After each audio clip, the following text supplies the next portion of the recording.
A black single father walked into his own hotel just before midnight. Gray hoodie, worn jeans, his 8-year-old daughter asleep on his shoulder.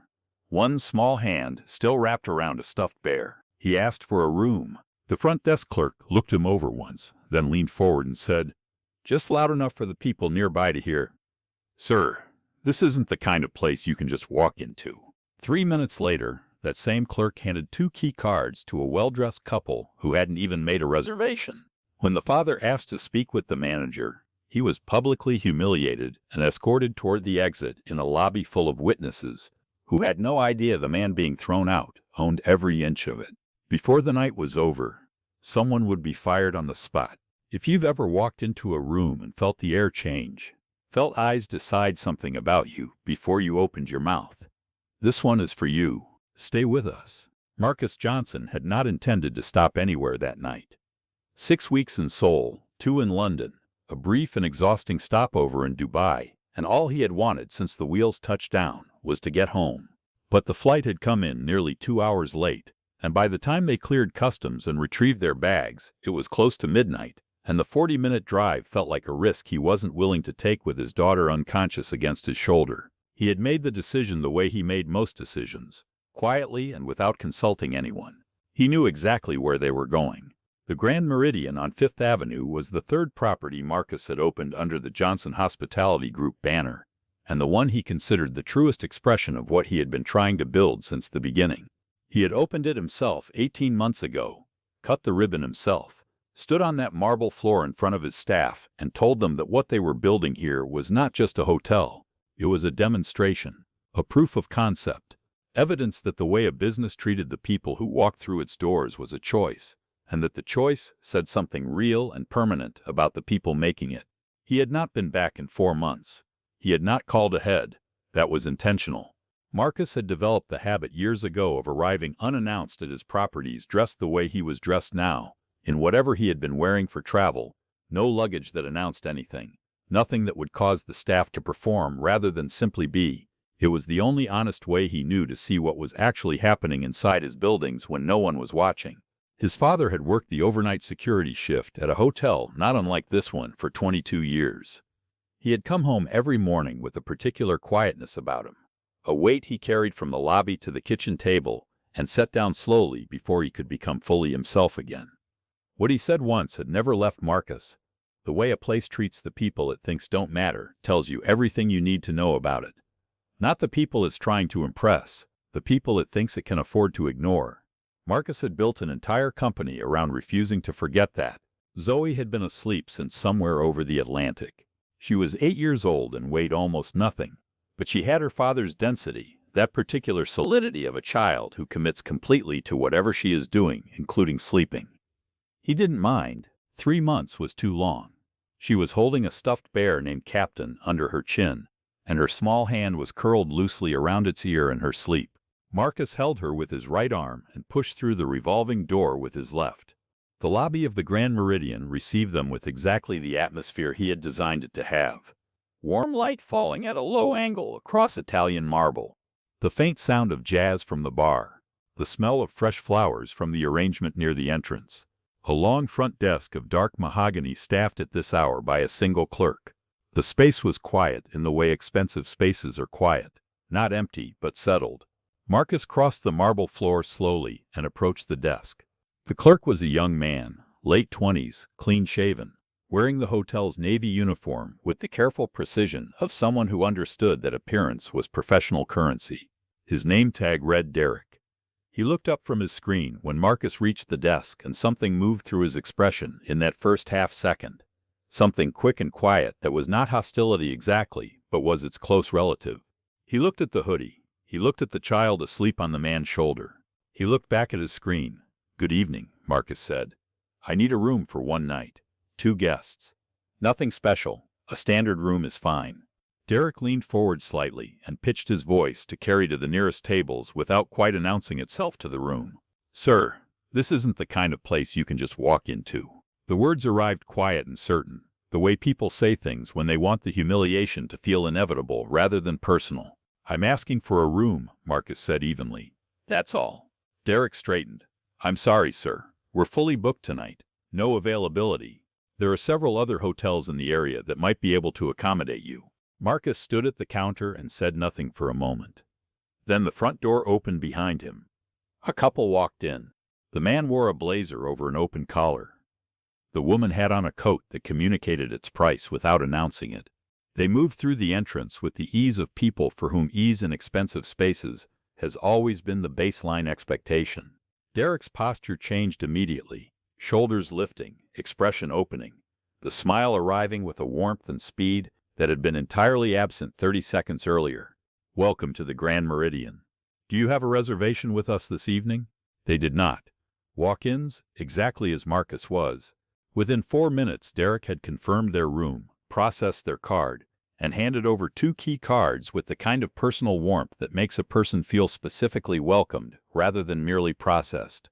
Marcus watched every second of it. He did not speak. He did not need to. Zoe stirred against his shoulder.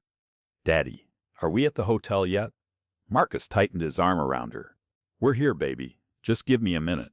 He turned back to the desk. His voice was calm the way very still water is calm. Not because nothing is happening underneath, but because whatever is happening has decided not to surface yet. "I'd like to speak with your manager on duty." Derek's expression shifted. A flicker of something he covered quickly. He picked up the phone, made a short call, and told Marcus the manager would be right with him. The manager appeared within 2 minutes. He was in his mid-40s, wearing a suit at midnight with the deliberateness of a man who believed that authority was something you sustained through surfaces. His name tag read Richard. He had clearly been briefed before arriving, because he did not come to the desk with an open posture or curiosity. He came with a conclusion already in place. He positioned himself beside Derek in a way that made the geometry of the situation plain. 2 of them on one side of the desk, Marcus on the other, with his daughter asleep on his shoulder. "Sir, I understand there may have been some confusion. My staff has explained that we have no availability tonight. I'm afraid there's nothing further we can do for you." "There's no confusion," Marcus said. "I watched your staff check in a walk-in couple while telling me the hotel was fully booked. I'm asking you to explain that." Something in Richard's expression hardened. "Our staff exercised professional judgment in the management of our rooms. I stand behind that judgment completely." "Professional judgment," Marcus said. "That's correct." Marcus was quiet for a moment. He thought about his father and 22 years of overnight security shifts, and the particular tiredness that came home every morning, the weight of being told over and over, in ways that were never quite direct enough to confront, that the space you were standing in was not quite meant for you. What his father had passed to Marcus was not resentment, but clarity, the kind that sits in the chest like something solid and doesn't move when it's pushed. Marcus was not going to identify himself. Not yet. He needed to see the full shape of it. "I'd like your full name and your exact title," Marcus said. "For the record." Richard provided both. Marcus stored them the way he stored everything useful, completely and without ceremony. Then he stepped back and found a seat in the lobby and settled Zoe against him and waited. Richard did not leave. He stationed himself near the front desk with his arms crossed, and every few minutes his eyes moved across the lobby to where Marcus sat. The message in those eyes consistent: "You are still here, and I would prefer that you were not." The lobby had developed the particular tension that forms when people can sense something is wrong and are each waiting for someone else to be the first to say so. Richard made his move. He crossed the lobby and spoke in the lowered voice of someone performing discretion. "Sir, I've given you some time, and I want to be direct with you. This is a private establishment. We've made it clear that we cannot accommodate you tonight, and continuing to remain in the lobby is something we are not in a position to allow." Marcus looked at him. "I'm sitting in a chair in a hotel lobby. I haven't raised my voice. I haven't caused any disruption. I haven't done anything that gives you grounds to ask me to leave." "I'm not asking," Richard said. One of the guests at the bar set down their glass. The young woman at the concierge desk went completely still. "Then I'd like you to call security," Marcus said. "I want this to be on record." Richard nodded toward the far end of the lobby. 2 security guards moved toward Marcus's chair with the practiced ease of men executing a routine maneuver. They positioned themselves on either side of him. It was at this exact moment that Zoe woke up. She came out of sleep completely, and all at once blinking into the light of the lobby with the total alertness of a child who doesn't transition, who is simply asleep and then simply awake. She took in the lobby, the two large men standing on either side of her father's chair. The tension in the room that even an 8-year-old could read without being told what it meant. She clutched Captain tighter. Then she looked directly at Richard. "Why are you making us leave?" Her voice was clear. It carried in the quiet of the lobby the way children's voices carry, further than intended. Landing at the bar, at the concierge desk, at the couple near the elevator. Richard did not answer her. He looked at Marcus instead, which was its own kind of answer. Zoe looked at her father, then back at Richard. "If they don't want us here, why do they work here? Isn't their whole job to help people?" There was no accusation in the question. It was entirely sincere, but sincere questions asked clearly in quiet rooms land harder than anything rehearsed, and this one moved through the lobby like something dropped into still water. The couple near the elevator had both turned around. The security guard on Marcus's left had shifted his weight in a way that communicated that something in him was uncomfortable with where he was standing. Marcus looked down at his daughter. "You didn't do anything wrong, Zoe. Not one thing." Then he straightened and looked back at Richard. Richard pushed harder. He told the guards to escort them out. Marcus stood slowly, careful with Zoe, keeping her close to his side. He did not resist. He did not move toward the door. He stood in the center of the lobby and looked at Richard with the expression of a man who has seen exactly what he came to see and is now making a decision about what to do with it. He reached into the pocket of his hoodie, found the number, pressed call. The call lasted less than a minute. 4 sentences, 10 seconds of listening. Then he ended the call. "Daddy," Zoe said quietly, "do we have to go?" Marcus looked down at her. "Not tonight," he said. "We're not going anywhere tonight." Richard took a step forward. "Sir, I am telling you for the last." The elevator chimed. The doors opened. Thomas Webb stepped out, the CEO of Johnson Hospitality Group. Silver-haired, in a dark suit he had clearly not had time to fully compose before coming downstairs. Behind him were 2 members of the executive team. Thomas crossed the lobby directly to Marcus. He did not look at Richard. He did not look at Derek. He looked at Marcus with the expression of a man who has just understood the precise nature of what has happened and is standing inside the specific gravity of his own failure to prevent it. He stopped in front of him and said, with a formality that was not performance but was genuine, "Mr. Johnson, I'm sorry you were kept waiting." The lobby went silent, not dramatically, quietly the way rooms actually go silent, one sound at a time until nothing was left except the jazz from the bar, which seemed suddenly and entirely wrong for the occasion. Thomas turned to the front desk. His voice was level, which made it worse than if he had raised it. "This is Marcus Johnson. He is the founder and sole owner of Johnson Hospitality Group. He owns this hotel. He owns the desk you're standing behind, the uniforms you're wearing, and the contracts that will determine whether you are employed here tomorrow morning." He let that sit for exactly 1 breath. Derek had gone the color of the marble counter. Richard had not moved, standing in the center of the lobby with the particular stillness of a man whose entire understanding of the situation has just been restructured. Zoe looked at Thomas. She looked at her father. She pulled Captain a little tighter. "Daddy," she said quietly, "you know this man?" Marcus looked down at her, and for the first time since they had come through those revolving doors, something in his face softened entirely. He put his arm around her shoulders and pulled her close. "Yeah, baby," he said. "I know this man." Richard found his voice first. "Mr. Johnson, I want to explain. We had no way of knowing, the circumstances weren't." Each sentence started with confidence and ran out of it before reaching a period. Marcus let him finish. He did not interrupt. He simply listened until the words stopped coming. And then he spoke. "You're right. You didn't know who I was. That's exactly the point." His voice was not loud. It carried the way things carry when the room has gone quiet enough to receive them. "Everything you did tonight, you did because you looked at me and decided I wasn't worth the standard treatment. Not because of anything I said or did, because of what I looked like when I walked through that door. And you did it in front of my daughter. My father worked security in a hotel like this one for 22 years. He came home every night carrying something he could never fully set down. The weight of being dismissed by people who had decided before he opened his mouth that he didn't matter. I built this company because I believed that didn't have to be the way it works, that the person standing at your desk deserves dignity before they've proven a single thing to you. Not after you've assessed their clothes.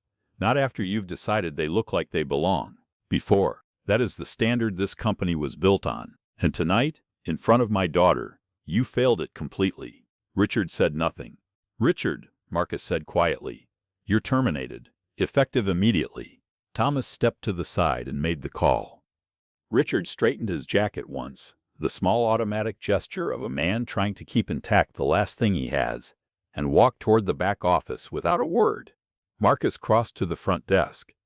Derek stood with both hands flat on the mahogany, working very hard to hold himself together. You made a choice tonight based on how someone looked, Marcus said. I want you to sit with that, not with what it cost you, with what it means. I'm not ending your career here, but you're going into a full retraining program, not skill-based, values-based. If you come through that and still want to be part of this, the door is open. But what happened tonight cannot happen again, not to anyone. Derek nodded. It was small, but it was real. Marcus walked to the concierge desk, where the young woman had not moved since Thomas came through the elevator doors. He stopped in front of her and kept his voice low, just for her. You saw it. You knew something was wrong, and you couldn't say anything. I understand why. The structure here made that very difficult, and that is a failure of leadership, not of character. I watched you tonight, the way you tracked what was happening, the way something in you knew where the line was, even when you couldn't cross it. That matters. Starting tomorrow, you're moving into a supervisory role in guest services. I need people in positions where they can actually act on what they know is right. She looked at him for a moment. I won't let you down, she said. I know, Marcus said simply. He turned to face the room. I have been building hotels for a long time, and the only standard I have never been willing to compromise on is this one. Every person who walks through our doors gets treated with respect, not based on what they are wearing, not based on what they look like, not based on whether they appear to belong in a place like this. Every person, every time, without exception. That is what this company is. And then Zoe tugged once on his hand. Daddy, she said, can we get our room now? I'm really tired. It moved through the room like something finally released. Not quite laughter, but the sound a room makes when tension finds somewhere to go. Marcus looked down at his daughter, at her utterly sincere face and her worn stuffed bear, and the complete absence of any calculation in her, and felt the thing that had been sitting in his chest all evening shift. Not disappear, just move into something with more space in it. Yeah, baby, he said. We're getting our room. 3 months later, on a quiet Tuesday afternoon, the young woman who had been at the concierge desk that night was at the front of the house when a travel-worn family came through the revolving doors. She crossed the lobby to meet them before they reached the desk, introduced herself by name, and asked how she could make their stay easier. She did not look at their luggage. She did not look at their shoes. She looked at them, at the tired eyes and the stubborn kid, and she smiled the way people smile when they genuinely mean it. In the far corner of the lobby, Marcus stood with Zoe beside him. They had been there for 10 minutes, and he had not announced himself to the floor yet, because he wanted to see this first, just the ordinary work of the place. Zoe watched the family settle, watched the children light up at something the young woman said that made them laugh. Then she looked up at her father. Is that what it's supposed to look like? Marcus watched the tired parents exhale. Yeah, he said. That's exactly what it's supposed to look like. Zoe nodded once, tucked Captain under her arm, and reached up and took his hand. Every person deserves to be treated with dignity before they prove anything, before they show you what they have, before you decide whether they belong. That is not a courtesy. That is not good business strategy. That is simply what is right.